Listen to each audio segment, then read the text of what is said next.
দ্বাদশ শতাব্দীর শেষ ভাগে যখন ইউরোপ ক্রুসেডের উন্মাদনায় নিমজ্জিত এবং চীনের রাজবংশগুলো তাদের অভ্যন্তরীণ বিলাসিতা ও ষড়যন্ত্রে মগ্ন, তখন মধ্য এশিয়ার বিস্তীর্ণ তৃণভূমি অঞ্চলে এক নীরব অথচ প্রলয়ঙ্করী ঝড়ের প্রস্তুতি চলছিল।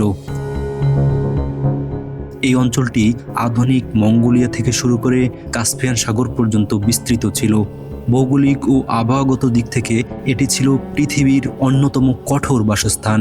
শীতকালে তাপমাত্রা হিমাঙ্কের নিচে 40 ডিগ্রি সেলসিয়াস পর্যন্ত নেমে যেত, আর গ্রীষ্মে তা অসহনীয় উত্তাপে পরিণত হতো।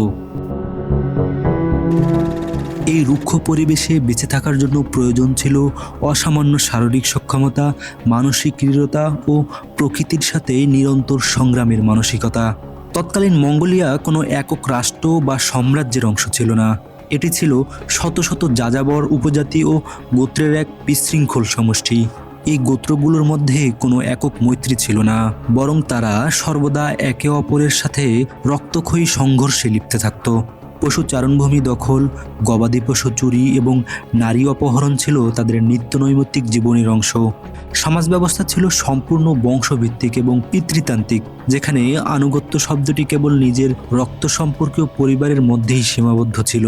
রাজনৈতিক স্থিতিশীলতা ছিল স্বপ্নেরও অতীত, কারণ শক্তিশালী নেতা মারা যাওয়ার সাথে সাথেই তার অনুসারীরা বিভক্ত হয়ে যেত।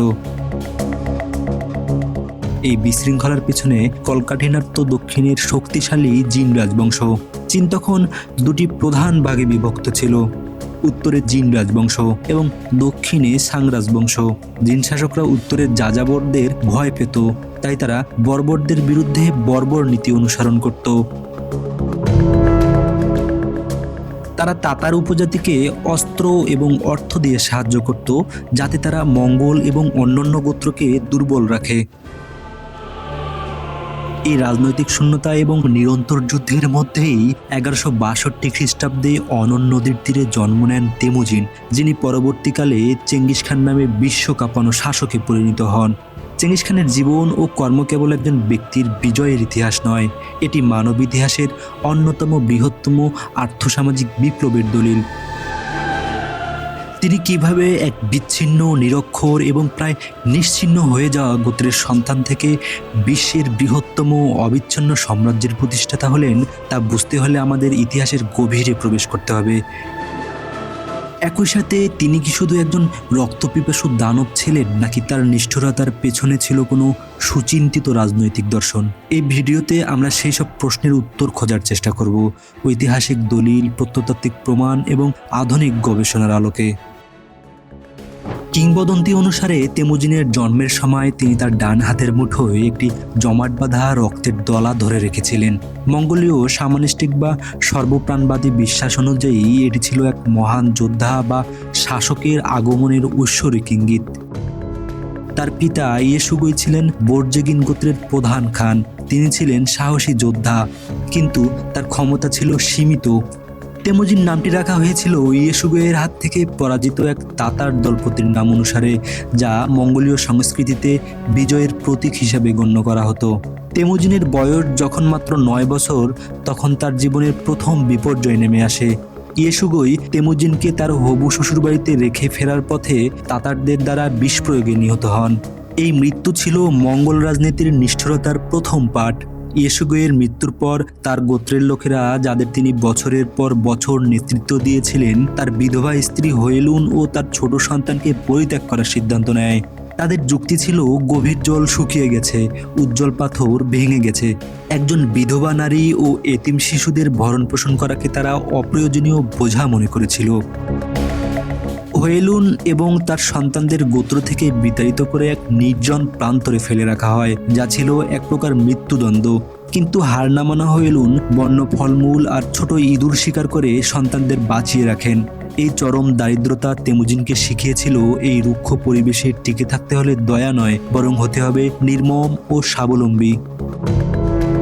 কৈশোরে তেমুজিন তার সৎ ভাই বেক্তারের সাথে দ্বন্দ্বে জড়িয়ে পড়েন। পরিবারের বড় ছেলে হিসেবে বেক্তার আধিপত্য বিস্তার করতে চাইলে এবং তেমুজিনের শিকার করা খাবার কেড়ে নিলে পরিস্থিতি জটিল হয়। একদিন তেমুজিন ও তার ছোট ভাই কাসার মিলে বেক্তারকে তীরবিদ্ধ করে হত্যা করেন। এই ঘটনাটি প্রমাণ করে যে নিজের কর্তৃত্ব প্রতিষ্ঠায় তেমুজিন রক্তের সম্পর্কের বাধাও সইতে রাজি ছিলেন না।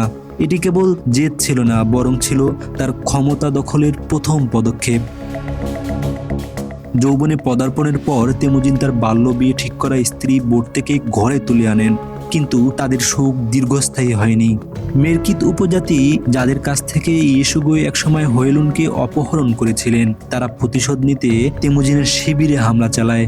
তেমুজিন পালিয়ে আত্মরক্ষা করতে পারলেও বোট থেকে মেরকিতরা অপহরণ করে নিয়ে যায়।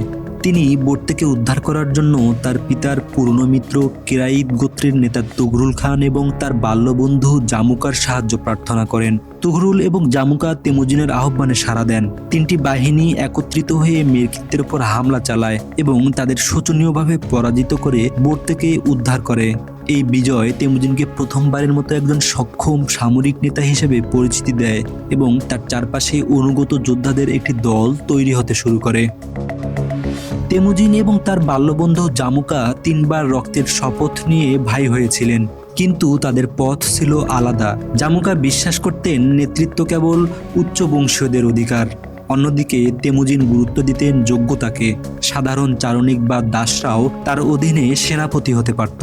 আধুনিক রাষ্ট্রবিজ্ঞানের ভাষায় যাকে বলা হয় মেরিটোক্রেসি। এই আদর্শিক দ্বন্দ্বে 1187 সালে দালান বা বালজুতের যুদ্ধে তেমুজিন শোচনীয়ভাবে পরাজিত হন।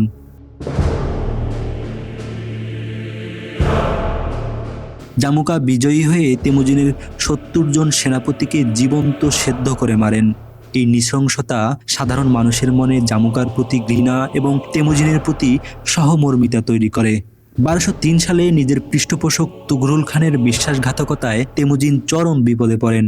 মাত্র 19 জন বিশ্বস্ত অনুসারীকে নিয়ে বালজোনা নদীর তীরে আশ্রয় নেন। এই 19 জন অনুসারীর মধ্যে বিভিন্ন গোত্র, ধর্ম এবং জাতিসত্তার মানুষ ছিল। বালজোনার গোলা জল পান করে এবং বন্য ঘোড়ার মাংস খেয়ে বেঁচে থাকার সময় তেমুজিন আকাশের দিকে হাত তুলে এক ঐতিহাসিক শপথ গ্রহণ করেন। তিনি বলেন, যদি আমি এই বিপর্যয় থেকে ঘুরে দাঁড়াতে পারি এবং বিজয়ী হই, তবে আমি তোমাদের সাথে আমার সুখ এবং আমার দুঃখ সমানভাবে ভাগ করে নেব। আমি গোত্র বা রক্তের সম্পর্ক দেখব না, দেখব কেবল অনুগত্য। একে বালজোনা চুক্তি বলা হয়।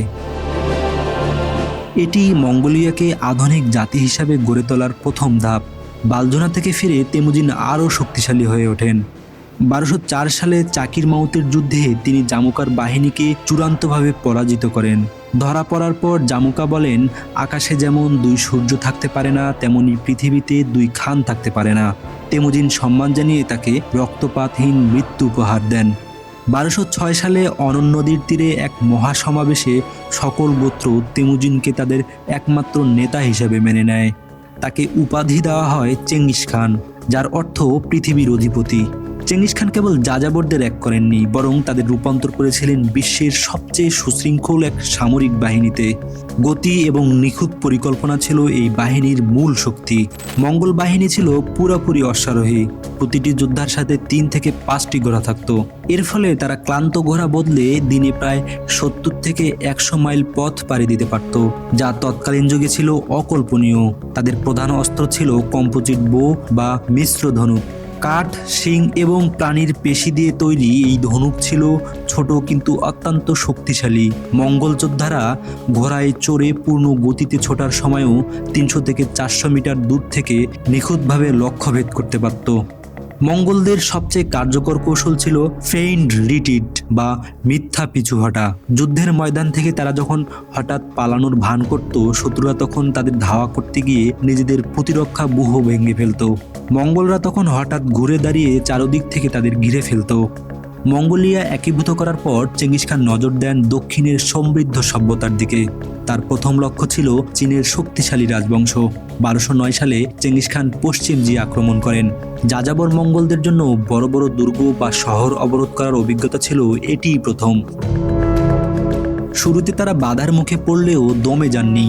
দ্রুতই তারা বন্দি চীনা প্রকৌশলীদের কাছ থেকে ক্যাটাপিল্ট বা পাথর নিক্ষেপণ যন্ত্র এবং বড় বড় দেয়াল ভাঙার কৌশল শিখে নেন।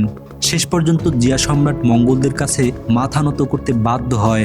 এরপর চেঙ্গিস খান তার চিরশত্রু জিন রাজবংশের দিকে অগ্রসর হন।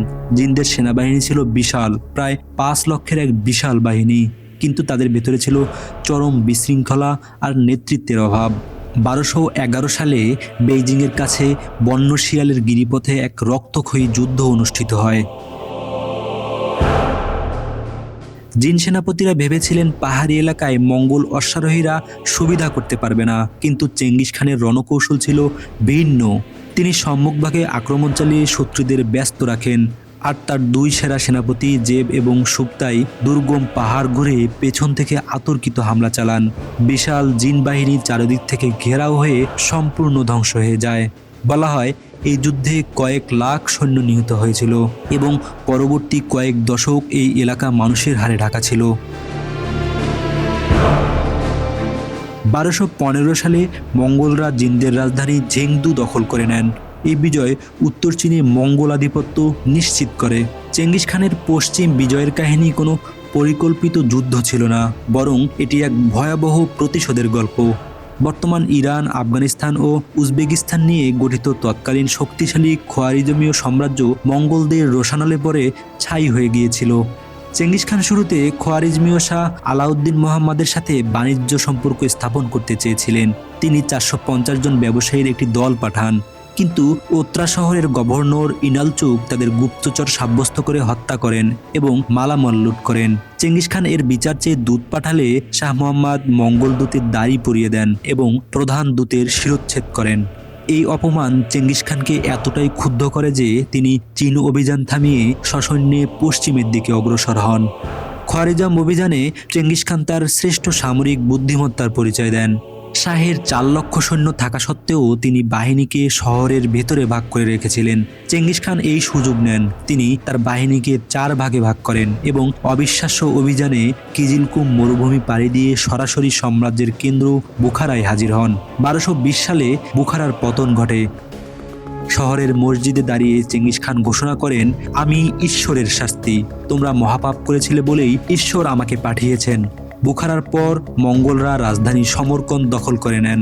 তারা বন্দীদের মানবঢাল হিসেবে ব্যবহার করত, ফলে সমরকন্দের সৈন্যরা নিজেদের মানুষের উপর তীর ছুটতে পারেনি। এরপর উর্গেঞ্জে হয় ইতিহাসের অন্যতম ভয়াবহ রক্তপাত। সেখানে শহর ডুবিয়ে দেওয়ার জন্য নদীর গতিপথ বদলে দেওয়া হয়।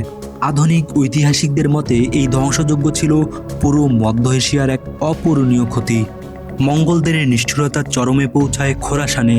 নিশাপুরে চেঙ্গিস খানের জামাতা নিহত হলে প্রতিশোধ হিসেবে পুরো শহরটিকে মাটির সাথে মিশিয়ে দেওয়া হয়।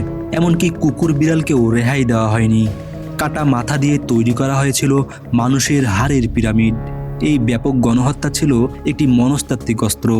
চেঙ্গিস খান চেয়েছিলেন ত্রাস সৃষ্টি করে আগাম প্রতিরোধ গুড়িয়ে দিতে। বিশাল সাম্রাজ্যের খবর আদান প্রদানের জন্য চেঙ্গিস খান বিশ্বের বৃহত্তম আন্তর্জাতিক ডাক ব্যবস্থা ইয়াম চালু করেন। প্রতি 30 মাইল পর পর রিলে স্টেশন ছিল, যেখানে সতেজ ঘোড়া ও খাবার প্রস্তুত থাকত। এই পদ্ধতিতে বার্তাবাহকরা দিনে 300 কিলোমিটার পর্যন্ত পথ পাড়ি দিতে পারত, ফলে পুরো সাম্রাজ্যের ওপর খানের নিয়ন্ত্রণ বজায় থাকত। মঙ্গলরা সিল্ক রোডের নিরাপত্তা নিশ্চিত করে বাণিজ্যে বিপ্লব ঘটায়। 1227 সালে 65 বছর বয়সে চেঙ্গিস খান তার শেষ অভিযানে বের হন। বিশ্বাসঘাতকতার অপরাধে তিনি পশ্চিম জিয়া ধ্বংস করার প্রস্তুতি নিচ্ছিলেন। এই অভিযানের সময় ঘোড়া থেকে পড়ে তিনি গুরুতর আহত হন এবং কিছুদিন পরেই মারা যান। মৃত্যুর আগে তিনি আদেশ দিয়েছিলেন যেন পশ্চিম জিয়াকে পুরোপুরি নিশ্চিহ্ন করে দেওয়া হয়। তার অনুসারীরা এই আদেশ অক্ষরে অক্ষরে পালন করেছিল। চেঙ্গিস খানের কবর কোথায় তা আজও এক অমীমাংসিত রহস্য। মঙ্গল রীতি অনুযায়ী তার মরদেহ এমন গোপন স্থানে সমাহিত করা হয় যেন কেউ তার শান্তি ভঙ্গ করতে না পারে। বলা হয় তার কবরের ওপর দিয়ে হাজার হাজার ঘোড়া দৌড়ে মাটির চিহ্ন মুছে দেওয়া হয়েছিল। এমনকি যারা তাকে দাফন করেছিল গোপনীয়তা রক্ষায় তাদের সবাইকে হত্যা করা হয়। আজও মঙ্গলরা সেই সম্ভাব্য এলাকাটিকে এক পবিত্র ও নিষিদ্ধ স্থান হিসেবে গণ্য করে।